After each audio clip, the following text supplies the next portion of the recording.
Amigas e amigos, é interessante a gente observar e analisar a reação da mídia a esse encontro da nova Procuradora-Geral da República, Raquel Dodge, que vai substituir o Rodrigo Janot, com o presidente golpista Michel Temer, com conotação de conspiração.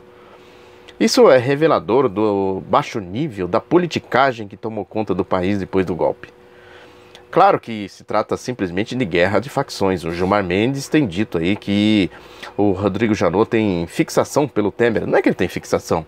Ele tem uma tarefa dada aí pelo Grupo Globo e ele dá os seus pulos. Não tem escrúpulos. Essa gente, o Gilmar Mendes chama ele de desqualificado. É verdade, eu tinha falado isso antes do Gilmar Mendes. Mas é a pura verdade. É o casuísmo que eu também já comentei aqui. A pessoa muda de premissa, de ponto de vista, de opinião de acordo com as suas conveniências. Um aspecto fundamental do comportamento do mau caráter. Rodrigo Janot é isso aí. E o Gilmar Mendes está a serviço de outra facção do golpe. É importante registrar isso. É o baixo nível de tudo isso aí. Da mídia, da politicagem da mídia. O país foi engolfado por esse baixo nível, por essa politicagem, que é o mundo da direita.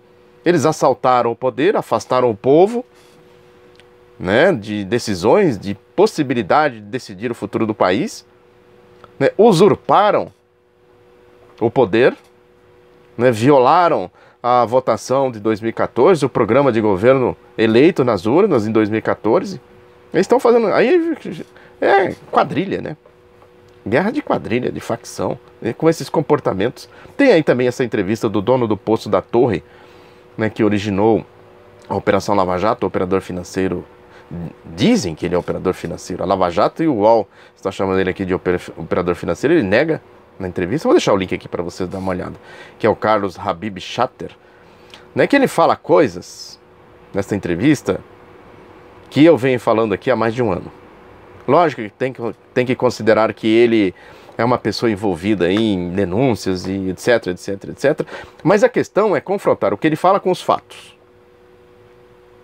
Quem me acompanha aqui sabe que eu falo isso que ele falou na entrevista há mais de um ano. Ele fala aqui, por exemplo, do delegado Márcio Anselmo, que o delegado ameaçou ele. Ele fala de tudo aqui, das ameaças da Operação Lava Jato, das negociatas, das delações premiadas. Diz aqui que esse delegado Márcio Anselmo ameaçou ele, dizendo que se ele não fizesse delação, ele seria envolvido com o narcotráfico internacional. Olha aí. Esse Márcio Anselmo é aquele que fez os relatórios do triplex do Guarujá, da acusação do Lula, do sítio de Atibaia, da história lá do armazenamento do acervo presidencial do ex-presidente Lula. Um delegado que não sabe nem escrever. Ele não tem...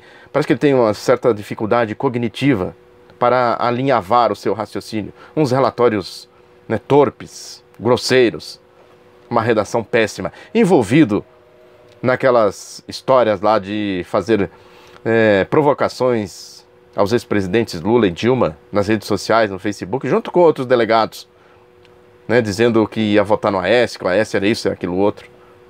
É isso aí.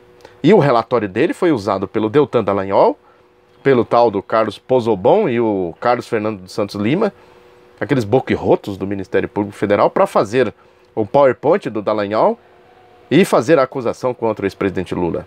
E foi este relatório, esta acusação que o Sérgio Moro usou para condenar o ex-presidente Lula. Olha aí o baixo nível de tudo isso.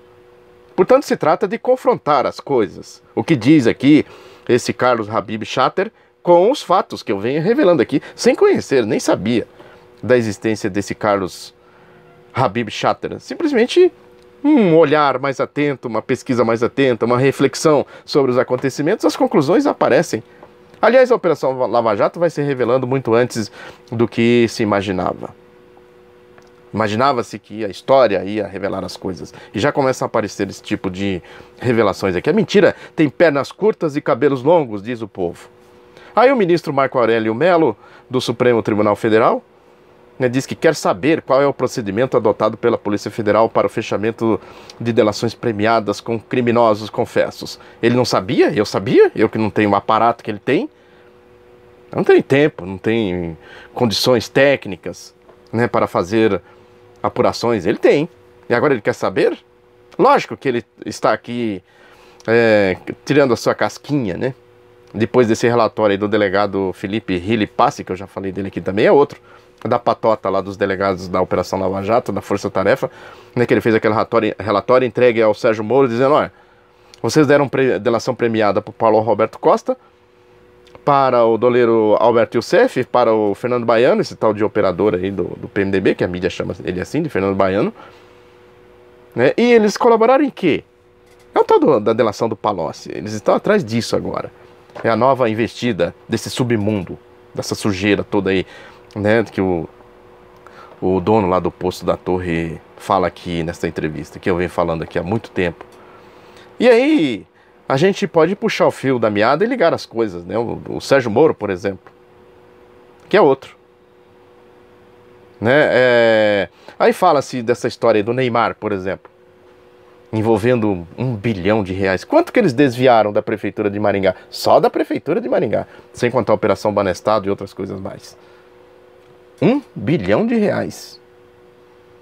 Aí dizem aí os defensores, quando a gente fala disso, tem aí gente que defende... Não, mas o Sérgio Moro era um estagiário do Erivaldo Souza, que era o tributarista que tomava conta das contas da Prefeitura na época. Sim, mas o Erivaldo Souza organizou um ato interreligioso, olha os religiosos aí, os fariseus, lá em Maringá, e ele foi lá falar, com cobertura da CBN, da Globo, etc., regional, local. Eu falei já várias vezes disso aqui. E a história das APAES, envolvendo a esposa do Sérgio Moro, que ele foi lá em Maringá dar palestra para a PAI. Também já falei aqui.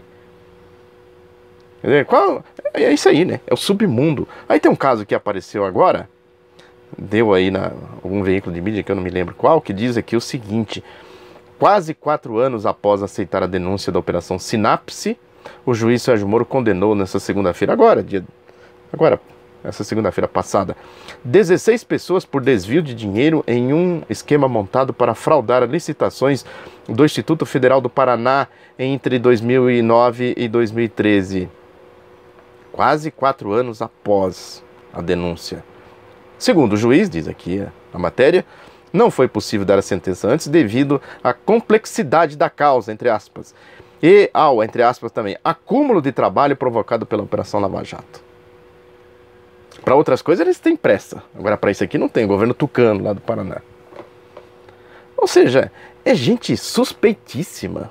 Lógico que o Grupo Globo foi mapear toda essa gente para montar a Operação Lava Jato. Essa gente do submundo, Sérgio Moro, Deltan Dallagnol, Carlos Fernando Santos Lima, esses delegados, esse Márcio Anselmo, por exemplo, que estava andando e tropeçou com o carro do Paulo Roberto Costa. Eu quero saber desse carro. Aí chamou a Globo e assim nasceu a Operação Lava Jato. Depois fez aqueles relatórios torpes e que resultou na condenação agora do ex-presidente Lula. É muita sujeira, é o submundo do golpe, né? Diz aqui uma outra notícia importante que merece ser registro também, que a Operação Lava Jato agora vai virar também um musical. A matéria aqui também do Grupo Globo, de um dos veículos do Globo, não me lembro qual, que diz que é a história da maior e mais bem-sucedida, a linguagem do Globo, a história da maior e mais bem-sucedida operação de combate à corrupção já realizada no Brasil vai ganhar áreas de Broadway. O espetáculo Lava Jato musical já recebeu autorização para captar R$706 mil e deve chegar aos palcos em, sei lá, não fala aqui. Não dá para entender o que fala aqui. Agora, a história do filme, né? Eles não revelam a fonte, quem está financiando esse filme. É lógico que esse musical, o filme, tem o Grupo Globo por trás de tudo isso. É operação de ocultação de corrupção, de maracutaia. Todo tipo de maracutaia se junta em torno desse submundo. A gente entende a partir daí essa guerra midiática contra a Venezuela, por exemplo. Esse linguajar de baixo nível do João Dória Júnior, que vem sendo instrumentalizado aí como um potencial candidato a presidente da República em 2018. Esse linguajar fascista. É fascismo. O golpe tem essa conotação. Em 64 foi assim. Vai ganhando áreas de fascismo. Né? A gente entende também essa pressão aí pela reforma política, que eles não se entendem entre eles, mas eles querem uma reforma política que tire o povo. Esse é o fundamento. Isso unifica eles. Aí falam de distritão, parlamentarismo, mas o que eles querem no fundo é tirar o povo da jogada, do ajuste fiscal. aquela história, né, de arrochar o orçamento, os investimentos em infraestrutura, saúde, educação, a PEC 55, fazer a reforma da Previdência, para eles meterem a mão no dinheiro público com essa farra da ciranda financeira. Esse é o resumo de tudo, o resumo da ópera. A mãe do juiz Sérgio Moro deu uma entrevista aí num programa de televisão chamado Rede Viva, ligado a uma das facções da Igreja Católica mais conservadoras, mais de direita. Pelo menos se deduz da entrevista, da entrevistadora, que ela diz, lá pelas tantas, que uma das aspirações do Sérgio Moro seria ser escritor de ficção. Pelas peças que ele anda escrevendo, ele seria um escritor de quinta categoria. Mas ele acabou, de certa forma, por vias tortas, e no submundo, ele atingiu o seu objetivo de fazer ficções. As peças dele são ficções, lógico, de quinta categoria, mas serve aos interesses desse submundo, dessa sujeira do golpe. É isso. Muito obrigado pela atenção, divulgue o outro lado da notícia, um abraço e até a próxima.